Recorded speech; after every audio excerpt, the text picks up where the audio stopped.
Yeah, we caught our limit, y'all. We caught our limit. What's going on, y'all? Hey, believe it or not, this is my first time catching yellow perch. And hey, I had a wonderful time out there on Lake Michigan.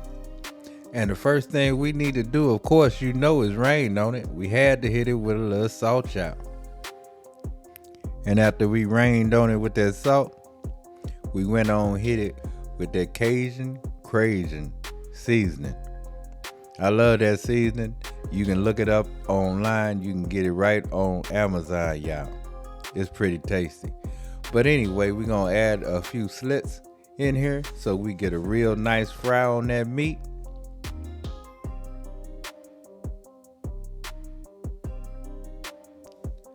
So once we get our fish cut, we want to go ahead and get it into that cornmeal flour mix, y'all, 50-50. And of course, we want to open up that cavity and make sure that that cornmeal flour mix get in there, y'all. And of course, we season our flour cornmeal mix with salt and pepper, y'all. And then we're going to get that lid on,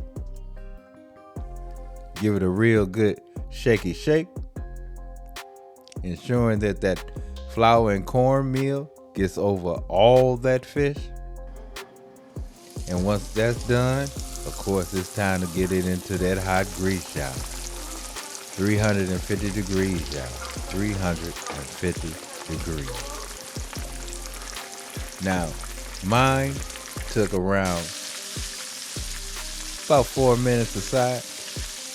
But of course, you know, it depends on the size of the fish and how thick it is and all that, y'all. So just make sure that yours is done. Now you can use a temperature probe on this, but all you really looking for is a really nice golden brown color. And I guarantee you that fish is gonna be right, y'all.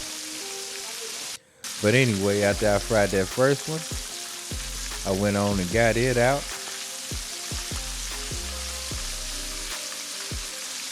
And you know me, y'all. I had to fry one for wifey. My wife gotta eat too, y'all. And you know I love her. So let's get her fish in that grease.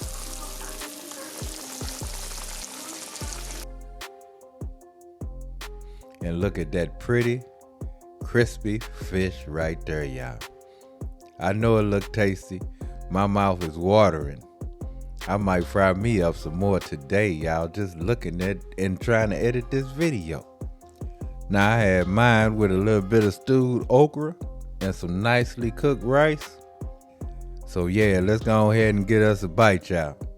Now I have to warn you, this fish does have a lot of bones, so be careful. But at the tail end, it don't have any, y'all. And it was so tasty. But anyway, love, peace. Keep it grilling, y'all. See ya.